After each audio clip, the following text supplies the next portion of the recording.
नमस्कार विद्यार्थियों। आज हम पत्र लेखन के बारे में चर्चा करेंगे। पत्र लेखन लेटर राइटिंग या एप्लीकेशन टाइप का होता है। इसमें हम पत्र कैसे लिखा जाता है, पत्रों का व्यवहार पत्र कैसा होता है, पत्रों को औपचारिक रूप से कैसे लिखा जाता है और पत्रों को अनौपचारिक रूप से कैसे लिखा जाता है, इन सब पर हम चर्चा करेंगे। इन सब की बातें आज हम करेंगे।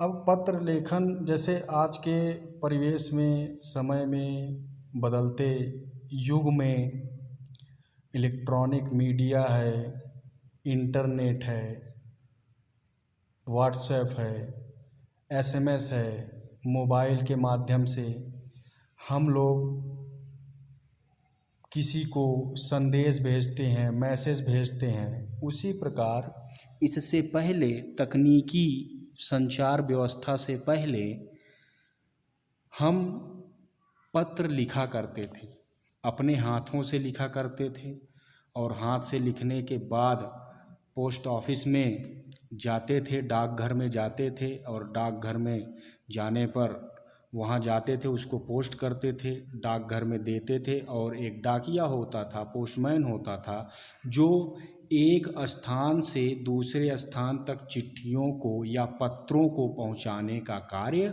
करता था। लेकिन वर्तमान समय में देखा जाए, तकनीकी व्यवस्था के कारण पत्र आजकल इंटरनेट एसएमएस के माध्यम से बहुत फास्ट हो गया है, बहुत तेज़ी से इसमें विकास आया है और बदलाव भी आया है। अब देखिए पत्र लेखन, पत्र कैसे लिखा जाता है। अब यहाँ पर पत्र का पहले परिचय जान लेते हैं। पत्र कागज के माध्यम से समाचारों का आदान प्रदान करना ही पत्र लेखन कहलाता है।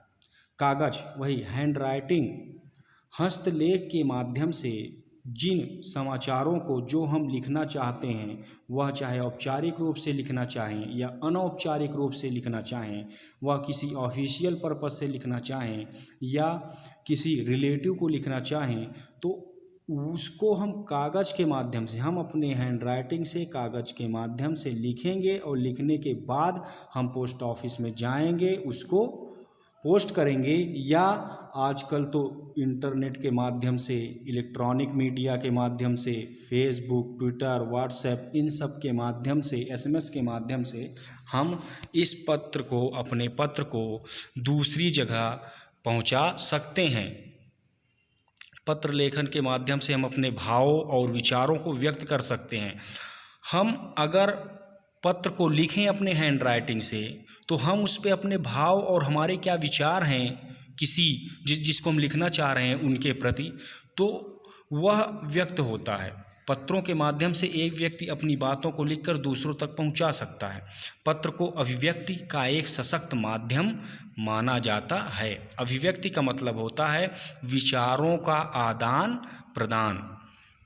अभिव्यक्ति का मतलब यहाँ पर विचारों का आदान प्रदान। हमारे विचार, हम जिनको पत्र लिख रहे हैं उनके प्रति कैसा है, इस चीज़ को हम पत्र के माध्यम से अभिव्यक्त करके सशक्त रूप से पहुंचा सकते हैं। अब पत्रों के प्रकार देख लीजिए। यहाँ पर पत्र कितने प्रकार के होते हैं, तो पत्र यहाँ पर दो वर्गों में या दो प्रकार के होते हैं। अनौपचारिक पत्र, औपचारिक पत्र, अनऑफिशियली पत्र और ऑफिशियली पत्र। ठीक है। औपचारिक पत्र, अनौपचारिक पत्र। अनौपचारिक पत्र जो होता है इनफॉर्मल लेटर होते हैं और फॉर्मल लेटर औपचारिक पत्र कहलाते हैं। अनौपचारिक पत्र क्या होते हैं? व्यक्तिगत अथवा व्यक्तिगत पत्र अनौपचारिक पत्र की श्रेणी में आते हैं। व्यक्तिगत, वैयक्तिक अथवा व्यक्तिगत पत्र। यहाँ पर वैयक्तिक अथवा व्यक्तिगत पत्र अनौपचारिक पत्र की श्रेणी में आते हैं।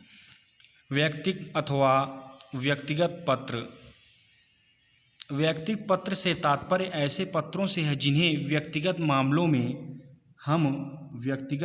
में लिखते हैं। इन पत्रों के में मन की भाव को प्रमुखता दी जाती है। हम अपने मन की भाव, हमारे अंदर किसी दूसरे के प्रति क्या भाव हैं, क्या विचार हैं, उनको हम वहाँ पर प्रस्तुत करते हैं। यह औपचारिकता को नहीं दर्शाता, अर्थात यह औपचारिक रूप से हम नहीं लिखते हैं। इसके अंतर्गत पारिवारिक या निजी पत्र आते हैं।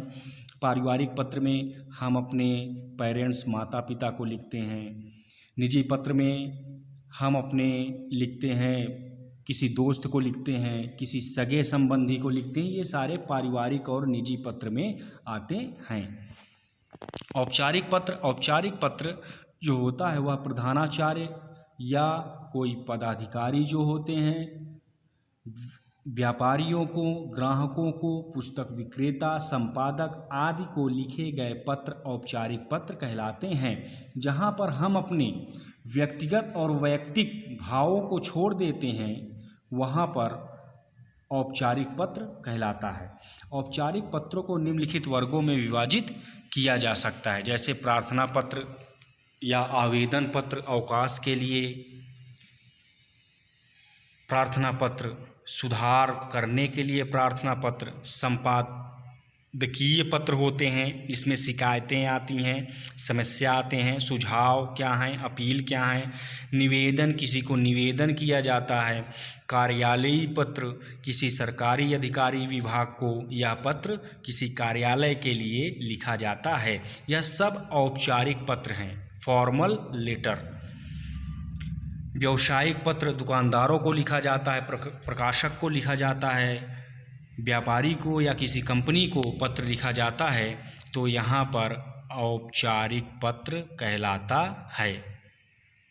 मुझे उम्मीद है कि ज़रूर समझ में आया होगा। बाकी का लेक्चर अगली वीडियो में होगा। धन्यवाद। तब तक के लिए धन्यवाद।